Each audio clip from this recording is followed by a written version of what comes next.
કેમ છો? Good morning મારા વાલા મિત્રો. આજે તારીખ થઈ ગઈ છે 22/3/2026 અને વાર થયો મિત્રો રવિવારનો દિવસ. રવિવાર, Sunday is a holiday.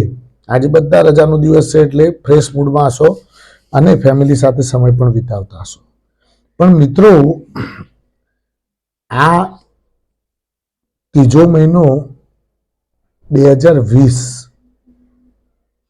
Corona કાળ, લોકડાઉન અમલમાં આવ્યું હતું. યાદ હશે તમને બધા. ત્રીજો મહિનો 2020 લોકડાઉન પહેલી વાર અમલમાં આવ્યું હતું, ત્રીજા મહિનાથી જ. અને આ ત્રીજો મહિનો એટલે બહુ ખતરનાક હોય છે મારો બેટો. ગમે ત્યારે ગમે તે વસ્તુ બનતી હોય છે અને ટેન્શન વાળો મહિનો, કારણ કે પાછું સેટલમેન્ટ કરવાનું આખા વર્ષ હોલ યરનું તમારું ફાઇનાન્શિયલ સેટલમેન્ટ મંથ, ખરું ને? એટલે આ મહિને તમારે ઉથલ પાથલ અને બધું જ અસ્તવ્યસ્ત થતું હોય છે. હવે આજે વાત કરવાના છીએ આપણે. ગઈકાલે એક સબસ્ક્રાઈબરનો મેસેજ આવેલો કે ભાઈ તમે સોના ચાંદી ઉપર સાહેબ સમજાવો તો સારું, કે સોના ચાંદી ઉપર શું વ્યૂ બને છે. તો આજે આપણે સોના ચાંદી ઉપર પણ ચર્ચા વધારે પ્રમાણમાં કરીએ. મિત્રો, ગઈકાલે એક ન્યૂઝ આવ્યા છે કે ભાઈ ઇઝરાયેલે ઈરાનના નાતાંજ પરમાણુ મથક ઉપર હુમલો કરી દીધો. જબરદસ્ત હુમલો કર્યો અને એના કારણે નાતાંજ પરમાણુ મથકને નુકસાન થયું. એટલે પાછી ઉર્જા કેન્દ્રનું બનશે, ઉર્જા એક કેન્દ્ર બની જશે. કારણ કે આ પરમાણુ જે મથકો હોય, દાખલા તરીકે આપણું, હું તમને કહું કે ભાઈ આપણું એનટીપીસી છે. હવે એનટીપીસી જોડે તો કેટલા બધા પ્લાન્ટ છે મોટા મોટા વીજળી ઉત્પન્ન કરવાના. હવે આ વીજળી ઉત્પન્ન કરવાના પ્લાન્ટ ઉપર કોઈ દેશ હુમલો કરી દે તો આપણા દેશને જે વીજળી મળતી હોય છે એ વીજળી ત્યાં ખોરવાઈ જાય. અને વીજળી ખોરવાઈ જાય એટલે દેશમાં બધું, અને વીજળી વગર તો શું ચાલવાનું છે? તમે જ જણાવો મને કે વીજળી વગર શું ચાલે? તમારે એસી ચલાવવું હોય, ફ્રીજ ચલાવવું હોય, આવી ગરમીમાં એસી વગર તમે રહી શકો? ફ્રીજ ચલાવવું હોય, ફ્રીજમાં બાટલા મૂક્યા વગર ચાલે? દરેક વસ્તુ વીજળીથી, દરેક ઉપકરણો ચાલતા હોય છે. નહીં તો પછી વીજળી ના હોય તો એ બધા ઉપકરણો તમારા શોભાના ગોઠિયા જેવા કહેવાય. જેમ શોભા હોય ને એમ એને પૂજા કર્યા કરવાની ખાલી, કશે કોમમાં ના આવે. એટલે મિત્રો, આવી કોઈ પણ દેશ ઉપર જ્યારે એટેક કરવામાં આવે અને આની અસર તમે પહેલા દિવસથી, જ્યારે યુદ્ધ ચાલુ થયું છે 28 ફેબ્રુઆરીથી,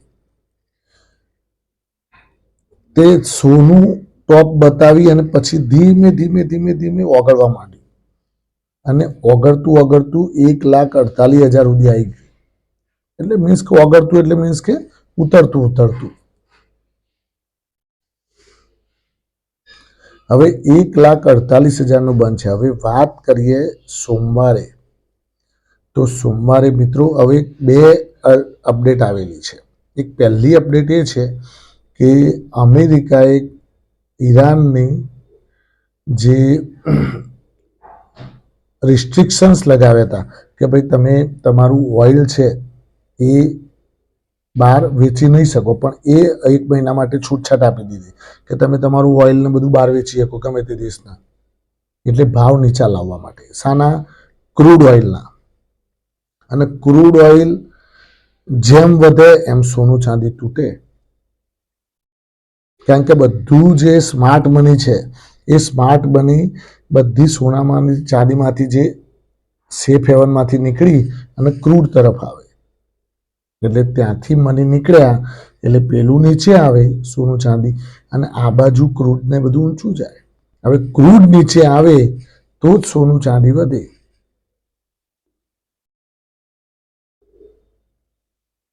ક્રૂડ નીચું હતું $60-70 એટલે સોનું વધતું હતું. હવે ક્રૂડ વધ્યું એટલે સોનું ભમ કરતું નીચે આવ્યું. અને જો $150 ક્રૂડ થઈ જાય તો સમજો કે મોંઘવારી માજા મૂકી દેશે.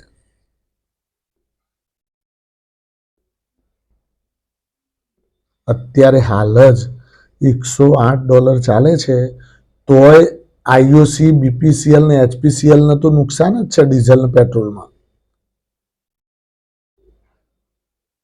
તોય વેપાર કરવો પડે. અને જો $150 થઈ જાય તો આમના તો છોતરા નીકળી જાય ને. એટલા માટે મિત્રો, અને જો ક્રૂડ ઓઇલ ઊંચું જાય અને ડીઝલ અને પેટ્રોલના ભાવ વધારવામાં આવે તો મોંઘવારી કેમ માજા મૂકે? કેમ કે ટ્રાન્સપોર્ટેશન મોંઘું થઈ જાય, પેટ્રોલ ડીઝલ વધે એટલે. અને ટ્રાન્સપોર્ટેશન ઉપર જ બધી વસ્તુ ચાલે છે. એક ઉદાહરણ આપું તમને કે મેં ₹500 વસ્તુ મહેસાણાથી મંગાવી. હવે મહેસાણાથી પહેલા જ્યારે ભાવ ₹100 હતું પેટ્રોલનું, ત્યારે મને ₹500 વસ્તુ ટ્રાન્સપોર્ટેશન એટલે કે અવર જવર સાથે, પોર્ટરના ભાવ સાથે મને ₹600 કે ₹700 પડતી હતી. ચલો ₹200 ટ્રાન્સપોર્ટેશન એટલે ₹700 પડતી હતી. હવે આ જ પેટ્રોલ ડીઝલના ભાવ વધીને 120-125 થઈ જાય તો એ જ વસ્તુ મને 500 વત્તા ટ્રાન્સપોર્ટેશન વધે એટલે 200ની જગ્યાએ 300 અથવા 400 થઈ જાય કે ભાઈ અમને નહીં પોસાતું ₹200, અમે ₹300 લઈશું. તો તમારે આપવા પડે, ક્યાં જાઓ? કારણ કે એમને પેટ્રોલ ને ડીઝલ પુરાવાનું હોય તો આમ તો ગાડું હેડે. હવે આના કારણે મોંઘવારી, તમને ₹500 વાળી વસ્તુ કેટલામાં પડી? ₹800. એટલે ₹800 પડી એટલે મોંઘું થયું. તમને કોઈ પણ વસ્તુ તમને પડી કેટલા? મોંઘી. એટલે મોંઘી પડે એટલે શું થાય? ઇન્ફ્લેશન વધે. ઇન્ફ્લેશન વધે એટલે શેર બજાર ઘટે, અને શેર બજાર ઘટે એટલે બેરોમીટર આપણું જે કહેવાય, આપણું ઇકોનોમિક બેરોમીટર એ ડાઉન આવે. કંપનીઓ બધી હલી જાય, કંપનીઓની નફા શક્તિ ઘટી જાય. એક વસ્તુ સિમ્પલ છે, ડીમાર્ટ વાળો છે ભાઈ, ચલો ડીમાર્ટની જો આપણે ઉદાહરણ લઈએ કે ડીમાર્ટ વાળાએ એની વસ્તુઓ વેચવા માટે કંઈ ત્યાં તો ઉત્પન્ન કરતો નથી ડીમાર્ટમાં, તો એ પણ ક્યાંકથી લાવીને ત્યાં મૂકે અને પાછું લોકો આવીને લે અને વેચે, એમ ચાલે છે. એને પણ એ વસ્તુ જે આવે એ અત્યારે ₹3 ભાડામાં આવતી હોય, એ વખતે ₹7 ભાડું થઈ જાય, તો એને તો એ વસ્તુનું એ કંઈ થોડો ગીજાના આપવાનો છે. એ શું કરે કે ભાઈ એ ₹3ની જગ્યાએ ₹7 થયા એટલે એક દાઢીની બ્લેડ લો તો ₹4 વધી જ હોય ડબ થઈ.